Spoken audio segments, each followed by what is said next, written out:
வெற்றிவேல் முருகன் கரோரை எல்லாம் வல்ல பழனாபுரி இறைவன் கருணாச்சலமூர்த்தி கருணாசாரம் ஸ்ரீ ஞான ரெண்டாவது சாமி கட்ட குருநாதர் அருணா பெருமான் தொடரே சரணம் எம்பெருமான் கருணை முழுவதும் பெற்ற குருநாதர் ஸ்ரீ அருணாசுவாமி திருவாரூர் திருப்பண்ட மகாமந்திரத்தில் கௌமாரி தத்து வருஷப்படி பாடல் 932 இருவினை பிறவி என தூங்கும் திருவாண்டி கொடுமுடி தளத்து திருப்புகழுக்கான பாராயணம் பொருளக்கம் பழனியாண்டம் திருவடிக்கு முருகாச்சலம். இந்த பாடல்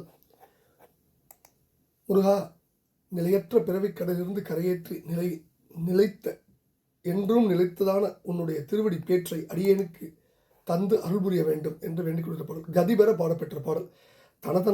தனதான என்ற சந்த குறிப்புடைய பாடல்.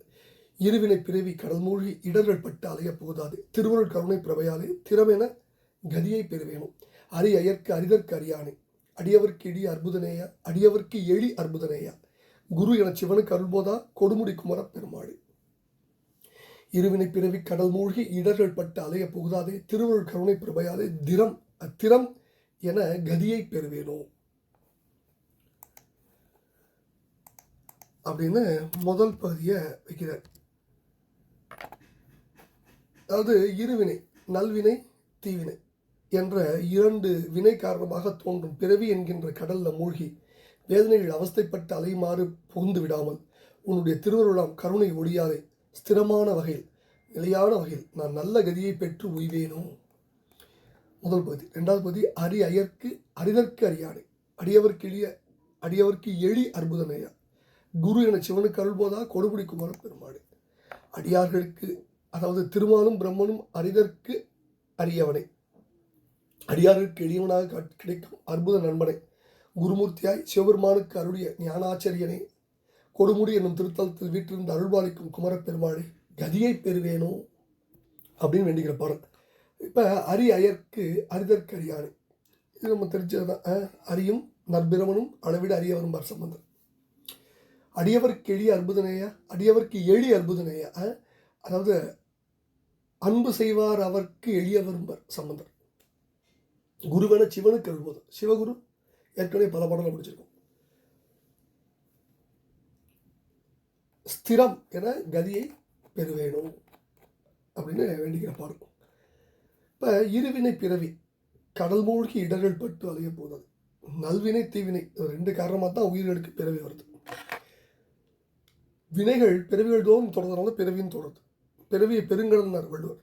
காரண காரிய தொடர்ச்சியாய் கரையின்று வருது, அதனால பிறவி பெருங்கடல்னார்.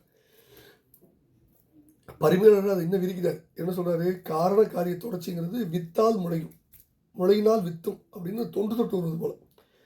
முற்பிறவியில் இழைக்கப்பட்ட வினைகளால் இந்த பிறவியும், இந்த பிறவியில் இழைக்கப் போகும் வினைகளால் இனிவரும் பிறவியுமாக தொண்டு தொட்டு காரண காரிய தொடர்ச்சி உடையதாய் பிறவி முடிவில்லாமல் வருவதனால பிறவி பெருங்கடல்னார். பிறவியை பெருங்கடல் அப்படின்னு தான் எல்லா அருளாலும் சொன்னாங்க. இப்பிறவி என்னும் ஓர் இருள்கடலில் மூழ்கினார் தாய்மான சொல்வர். பெரும் பிறவி பவம்னார் மணிவாச பெருமான். பவக்கடல் கடந்து முக்தியம் கரையில் படர்பவர் திகைப்பற நோக்கி தவக்கணம் நடத்த உயர்ந்து எழும் சோன சைலனே கைலை நாயகனே சோனசைல மலையில் பிறவி பெருங்கடல் நீந்தார் இரவடி சேராதார் இருந்தார் தெய்வப்புலவர் திருவள்ளுவர். மனம் போன போக்கில் ஒருத்தன் போறான்னு வச்சுக்கோங்க, கண்ணை இழக்கிறான், கடலில் விழுகிறான், கரை தெரியல, கலங்குறான், நீருக்குள்ளே போகிறான், மேலே வர்றான், திக்கு முக்காடி தேடுறான், அபாய சூழ்நிலை, உடல் துடிக்குது, உள்ளம் பதைக்குது, அழுறான், எதிர்பாராத ஒரு பருத்த மரம் அதை போல மிதந்து எதிர வருது, காண்றான், நம்பிக்கை வைக்குது, ஒரே தாவி அதை தழுவிக்கிறான், விட்டா உபிரிதான், இனி யாதாயினும் ஆகன்னு அதே இறுகப்பட்டுக்கிறான். எதிர்பாராது புயல் எழுது, அழிவு அதிகரிக்குது, அது கண்டு பயப்படுறான். பயங்கரமாக வீசிய புயல் காற்று அவனை ஒரே அடியாக கரையில் போய் வேலை செய்தது. அந்த அதிர்ச்சியில் தன்னை மறக்கிறான். சிறிது பொறுத்து வெடித்து பார்க்குறான். என்ன வியப்பு! தான் கரையில் இருப்பது அறிந்தான். மனகிழ்ந்தது மனம். கட்டையை வாழ்த்தினான், கரையில் ஒதுங்கிய காற்றையை வாழ்த்தினான். ஆன்மாவின் வரலாறும் ஏறக்குறைய இது மாதிரி தான் இருக்கு. இருண்ட அறிவால் ஒளிமயமான உணர்வை இழந்தது. அதன் பயனாக ஆழம் காண முடியாத முன்னும் பின்னும் தள்ளி துன்புறுத்தும் வினை அலைகள் நிறைந்த அநியாயமான பிறவிக்கடலை விழுந்தது ஆன்மா. அகங்கார மவாகனங்கள், மாயை, காம, குரோத, லோப, மோக, மதமாச்சரியங்கள் பின்னி அவன் அறிவை பிணைக்கிறது. இவற்றால் கடுமையாக மோதியது கவலை புயல். வாழ்க்கை கண்ணீர் வெள்ளத்தில் மிதந்தது தான் கண்ட பலன். அமைதியை விரும்பி எந்த பொருள் நோக்கினாலும் இடர்பாடு, கற்ற உறவில் காய்ச்சல், மற்ற உறவில் மனவேதனை. இனிய அமைதிக்கு இந்த உலக இடமே இல்லை. அவதி பல அடைந்து பொறுக்க முடியாத விதங்களை இறைவன் திருவடியில் கருதுது. நினைக்க நினைவில் நிஷ்காமியம் நினைக்குது. அந்த நிலையிலிருந்து இறைவனை வேண்டி பாடுது. உணர்வு நிகழ்ந்து உள்ள உருகி பாடும் பாக்களில் உள்ள முறையிட்ட கேட்டு கேட்டு இறைவன் திருவுள மகிழ்ந்து அருளார்வு அறிகுறியாக அவள்நாய் இறைவன் உடைய திருச்செவியில் அசைது அந்த அசைவிலிருந்து எழும் பெரும் காற்று எங்கும் பரவி பிறவி கடல் தத்தளிக்க ஆன்மாவை வாரி கரையில் சேர வீசி விடுது. அந்த நிலையில் முக்திக்கரை சேர்ந்தேன்னு தன்னை மறந்து தனி இன்பம் காண்கிறது ஆன்மா.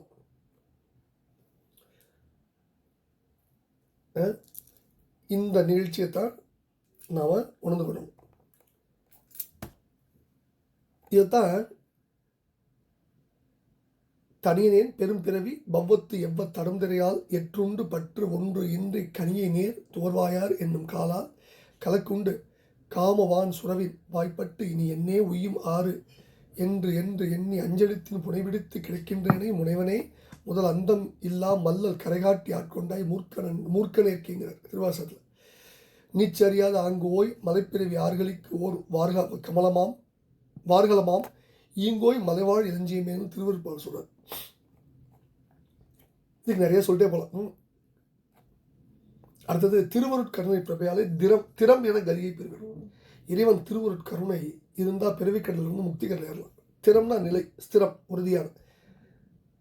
படம் முடிச்சோம். கதிங்கிறது ஆன்மாக்கள் இறுதியாக அடைய வேண்டிய வீடு பேர்.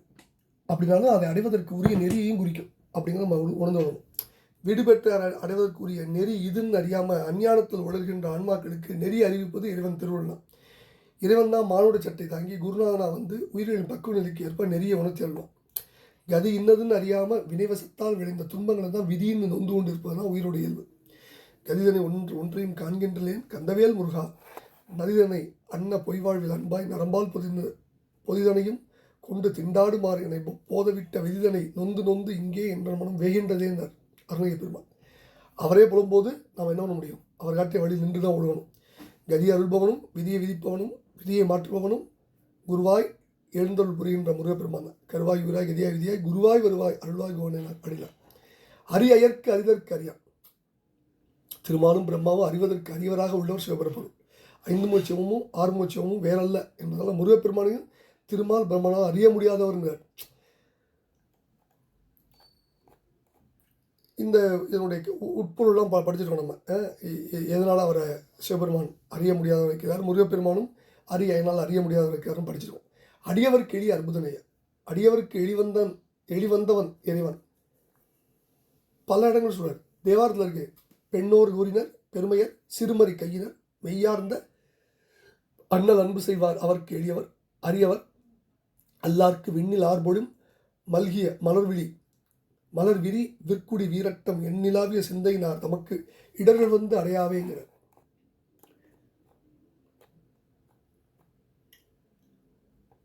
இறைவன் எளியவர்களுக்கு அடியவர்களுக்கு மிகவும் எளியவன். குரு என சிவனுக்கு அருள்போதம். குருவாய் அரற்கும் உபதேசம் வைத்த குகனேம்பர் திருப்பொருள். ஆதி குருவாக விளங்குபவர் முருகப்பெருமான் தனக்கு தானே மானாகிய தற்பரன் சீடபாவனை விளக்கும் பொருட்டு திருவடியில் படுந்து நாதா குமரா நம ஓம் என்னும் குடிலின் உட்பொருளை ஓதி அருளும் வேண்டிட்டார். நிருப குருபர குமர என்று பக்தி கொடு பரவ அருளிய மௌன மந்திரந்தனை பழைய நினைந்த வழி அடிமையும் விளங்கும்படிக்கு இனிது உணர்த்தி அருள்வாயினார் அகரமுதன் திருப்புள்ள. தேவதேவன் அத்தகைய பெருமான் சிஷிபாவத்தை உணர்த்தி உலகத்தை உய்விக்கும் பொருட்டும் தனக்குத்தானே மகனாகி தனக்குத்தானே உபதேசித்துக் கொண்ட ஒரு அருள் நாடகம் இது. இதை பல இடங்களில் பல இடத்துல படிச்சிருக்கோம். சிவனார் மனம் முடிகிற உபதேச மந்திரம் இது செவி மீதிலும் பகர்சை குருநாதா ஏற்கனவே பல இடங்களில் படிச்சிருக்கோம். ஓதுவித்த நாதர்கிற்க ஓதுவித்த முனினான ஓரெழுத்தில் 6 எழுத்தை ஓதுவித்த பெருமாள் அரவு புனிதரும் வழிபட மனதை மொழிகோடு தெளிதெடுத்த ஒழுதிகள் அறிவை அறிவது பொருளாருடைய பெருமாள் பல இடங்களில் படிச்சிருக்கோம். ஆதி குருப்புகளை மேவுகின்ற குற்றம் தாழ் போட்டும் திருப்புகழை கேள்வி தினம் சிறப்பு பயணம் குருவாயாருக்கும் உபதேசம் வைத்த குகனை குரத்தி மணவாளா மறுவே சேர்த்த திருப்புகழ் சொல்வார். அடுத்தது கொடுமுடி குமரன். திருவாண்டி கொடுமுடிங்கிறது ஈரோட்டிலிருந்து சுமார் 40 கிலோமீட்டர் தொலைவில் கரூர்லேருந்து வடமேற்கே 26 கிலோமீட்டர் தொலைவில் உள்ள தலம். கொடுமுடி ரயில் நிலையம் அதாவது கொடுமுடி ரயில் நிலையம் உண்டு. திருச்சி ஈரோடு ரயில் பாதையில் இருக்குது. ரயில் நிலையம் மற்றும் பேருந்து நிலையத்திலிருந்து சிறு தொலைவில் அந்த ஆலயம் இருக்குது. அற்புதமான ஆலயம். இறைவனுடைய பேர் கொடுமுடிநாதர் மகடேஸ்வர சுவாமி மலை கொழுந்தீசர். இறைவியோட பேர் வடிவுட நாயகி சௌடாம்பிய பண்பொழி நாயகி. தலைமுறை வன்னி. தீர்த்தம் காவிரி பிரம்ம தீர்த்தம் தேவதீர்த்தம். இதில் வரலாற்று குறிப்பு இருக்குது. ஒரு முறை ஆதிசேஷனுக்கும் வாயுதேவனுக்கும் தங்களை யார் பெரியவன் பூசல் வந்துச்சு. இந்திரன் விதித்த போட்டி விதிமுறைப்படி ஆதிசேஷன் மேருமலை திறந்த 1000 மௌனங்களால் பற்றிக்கொள்ள வேண்டும்னு வாயுதேவன் அதை மீறி மேருவை வீசி தள்ளணும்னு நிர்ணயிக்கப்பட்டது. அதன்படி வாயுதேவன் தன் பலம் அனைத்தையும் சேர்த்து காற்றடிக்க மேருமலையின் 5 சேரங்கள் அங்கிருந்து பீத்து கொண்டு தென் திசையில் பல பாகங்கள் வந்து விழுந்தன. 5 மணிகளாக ஒவ்வொரு இடத்துல விழ ஒவ்வொன்றும் ஒரு தலமானது.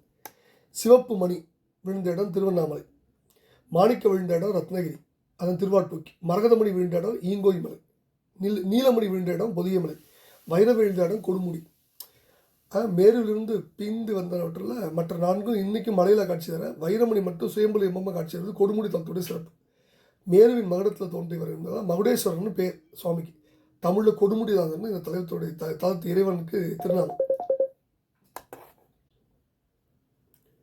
வடக்கிலிருந்து தெற்கா ஓடி வரும் காவிரி நதி கொடுமுடி திருத்தலத்தில் கிழக்கு நோக்கி திரும்பி ஓடுது. காவிரி நதியின் மேற்கு கரையில் கொடுமுடியார் கோயில் இருக்கு.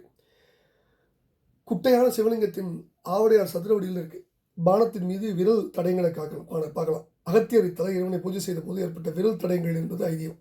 சுவாமி சந்நிதிக்கு வலதுபுறம் அம்பாள் சந்நிதி.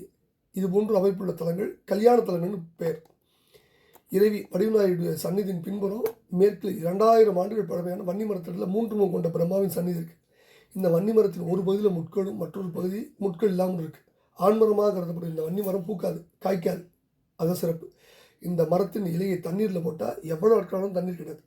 பழனி பங்குனி உத்திர விழாவிற்கு தீர்த்த காவடி கொண்டு செல்லும் போது காவி தீர்த்தத்திலிருந்து இந்த இலைகளை போட்டு தான் அன்பர்கள் பாத யாத்திரையாக வருவாங்க. பிரம்மாவின் சந்நிதிக்கு வடமேற்கில் பெருமாள் சந்நிதி இருக்குது. இங்குள்ள பெருமாளின் பேர் பள்ளிகொண்ட பெருமாள், வீரநாராயண பெருமாள். பிரம்மாவும் பெருமாளும் சிவபெருமானை வழிபடுவது ஐதீகம். காவிரி நதி வன்னிமரம் அருகில் உள்ள தேவதீர்த்தம், பாரத்வாஜ தீர்த்தம், மடப்பள்ளிக்கு அருகில் உள்ள பிரம்மதீர்த்தம் ஆகிய கோயிலோட தீர்த்தங்கள். காவிரி மற்றும் தேவதீர்த்தத்தில் நீராடி இறைவனை மகாவிஷ்ணு வழிபட பிணிகளும் பேய் பிசாசு பில்லி சூனியமெல்லாம் மனநோயும் நீங்கும்னு ஐதீகம். மலையத்தோச பாண்டியன் மகனுக்கு பிறவிலேயே வீரர்கள் சரியாக வளராமல் இருந்தன. கொடுமுடியாரும் வேண்டிய பின் இந்த கோயில் இருந்தது. எனவே பாண்டியன் இந்த கோயிலுக்கு 3 கோபுரங்களையும் மண்டபங்களையும் கட்டி மேலும் பல திருப்பணிகள் செய்ததாக வரலாறு. பாண்டிய மன்னனால் திருப்பணிகள் செய்யப்பட்டனால இந்த தலம் பாண்டி கொடுமுடின்னு பேர். இந்த தலத்தில் ஒரு எம்பெருமான் வேண்டுகிறார், முருகா நிறையற்ற பிறவிக்கடலில் இருந்து கரையேற்றி நிலைத்த திருவடி பெற்ற அடியனுக்கு அருள் என்று வேண்டிக் கொள்கிற பாடலை எல்லாம் அல்ல பழனி பெருமான் திருப்பாண்டி கொடுமுடி தலத்து அவன் திருவடியும் சமர்ப்பித்து அவன் அருளுக்கு பத்திரமாவும் வெற்றிவேல் முருகனுக்கு அரோரா பெருமான் தொடர்ந்து சரம் எல்லாம் அல்ல பழனாவூர் இறைவனுக்கு அரோரா முருகா முருகா முருகா.